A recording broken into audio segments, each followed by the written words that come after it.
We're jumping straight into ocean power technologies today. Everyone is watching the price action, but the real story is the backlog explosion. I know, I know. You look at the chart, you see a stock that dropped nearly 30% and then immediately whipsawed back up over 50%. But if you're just staring at those daily candles, you are absolutely missing the real story here. The whole narrative is shifting from, a science project to a defense necessity. Exactly. You're tuned into the Easy Money Show, where we make sense of the market's biggest moves. I'm glad you're with us. And before we get into the weeds of, maritime drones and all these government contracts, do us a huge favor, subscribe and hit the like button. It really helps us keep simplifying the market for you. So you said backlog explosion right at the top, and I think that is the perfect place to start, because usually with these small cap companies, especially in tech or defense, we're trading on a story, right? Right, the hope and a prayer phase. Yeah, exactly. It's a great slide deck, some cool concept art, maybe a prototype video, but it's all about what might happen 5 or 10 years from now. Commercialization pending, which is just fancy talk for we haven't sold anything yet. Precisely. But ocean power technologies, let's just call them OPT to save time, they seem to be putting some, real numbers on the board. It suggests they're graduating from that phase, moving from cool idea to sign contracts. Let's unpack those numbers, because explosion really isn't an exaggeration here. We're not talking about some nice little 10% bump. We are looking at a backlog that surged nearly 300%. to $15 million.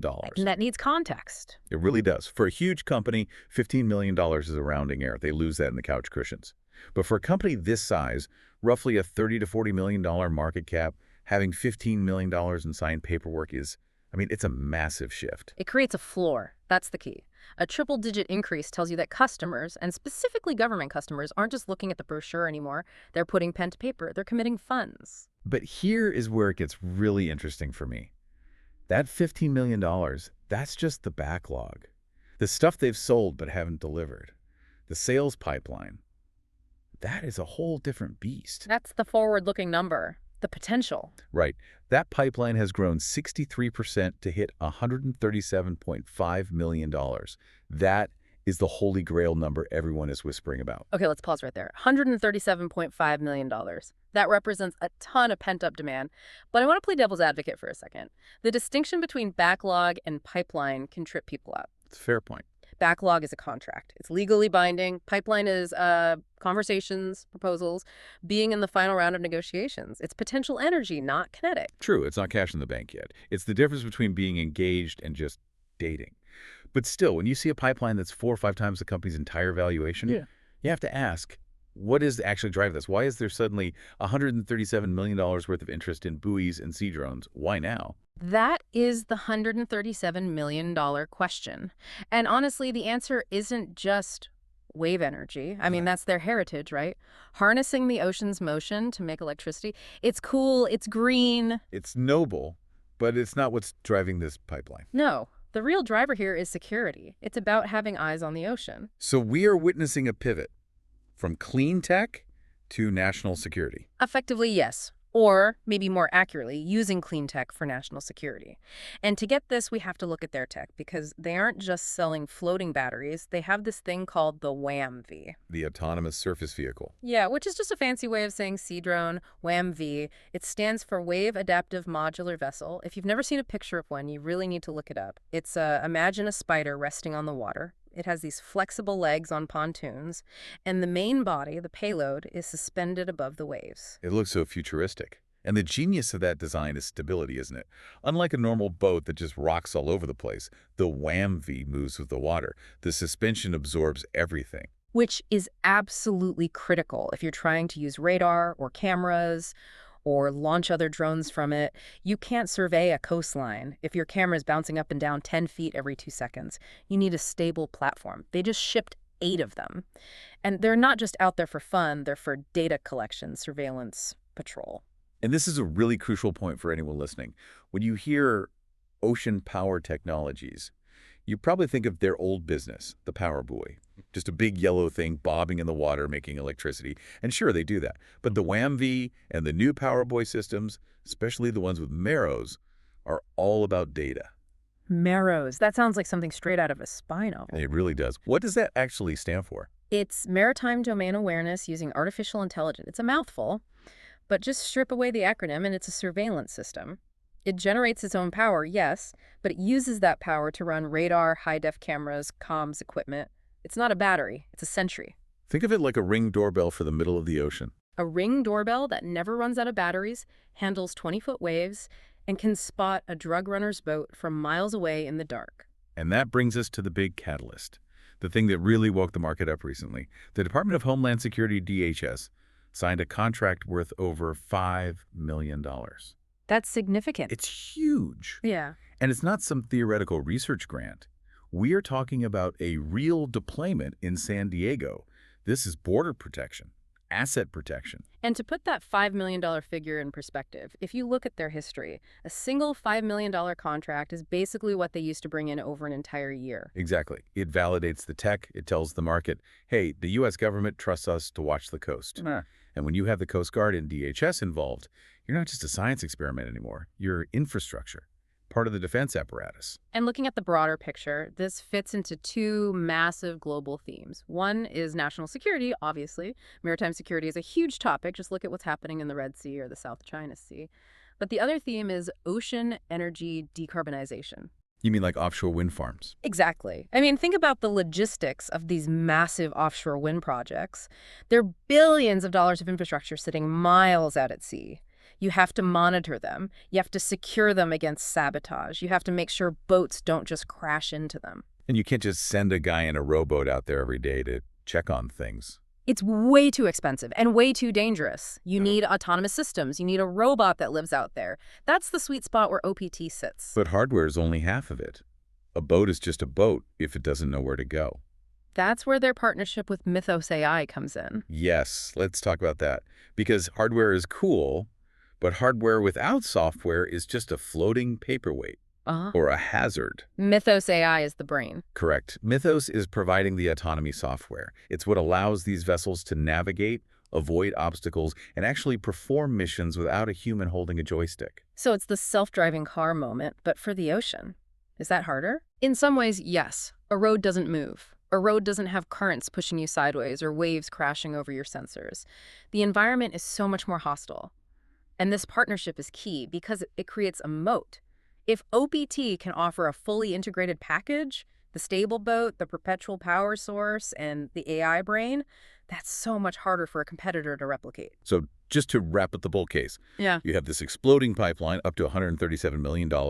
You've got the transition from concept to defense necessity with that DHS contract. And the software layer with Mythos AI makes it all sticky. And the consensus from analysts, without getting into specific ratings, is that there is significant upside. We're seeing reports suggesting potential multi-bagger returns. I mean, I've seen targets implying 200% upside if they can execute. If that is the magic word. It's always the magic word in small cap land. So let's look at the flip side.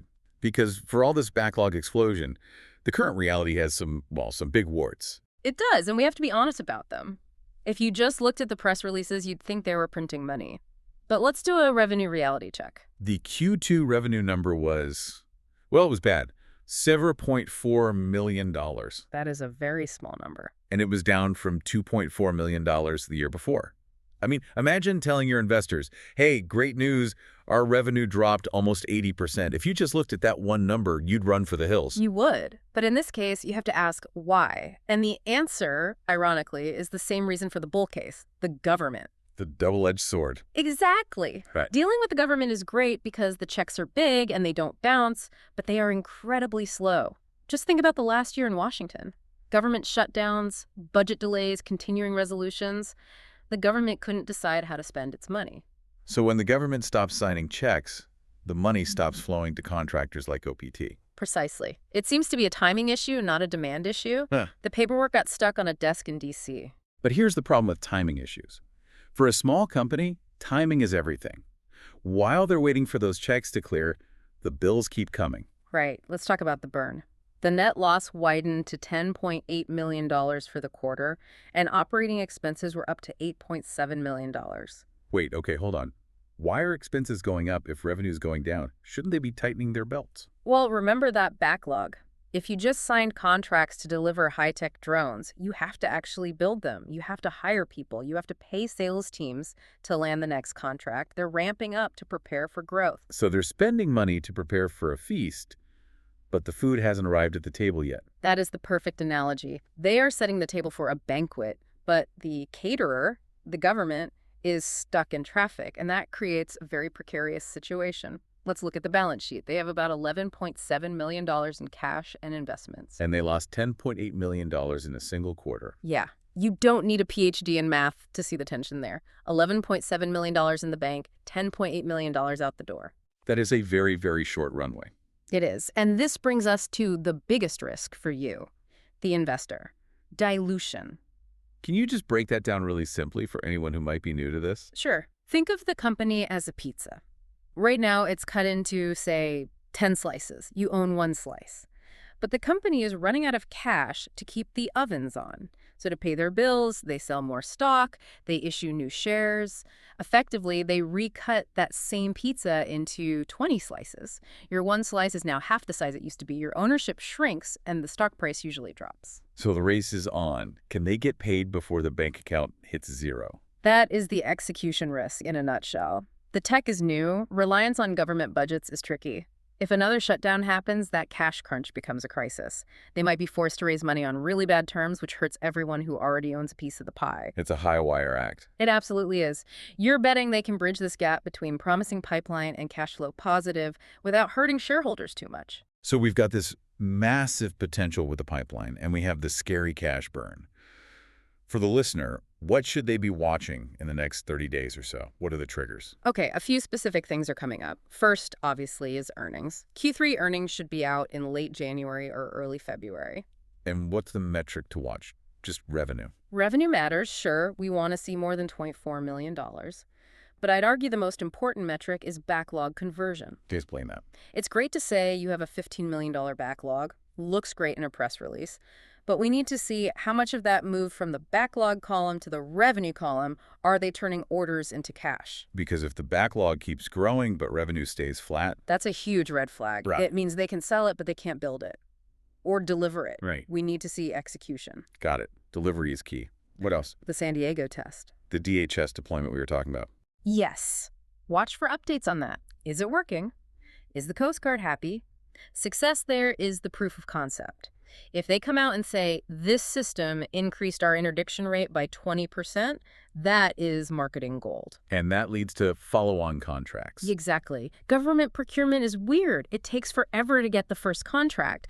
But once you're in the system, once you're proven, getting the second and third is much faster. It can open the floodgates. So we're looking for a press release that says something like Phase 2 or expansion of contract. Correct.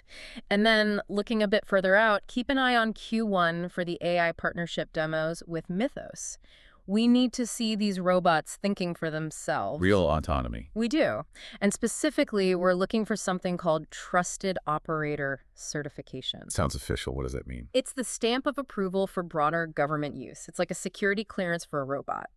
If they get that, it removes a ton of bureaucratic friction for future sales. Okay, so let's zoom out. What does this all mean for the listener?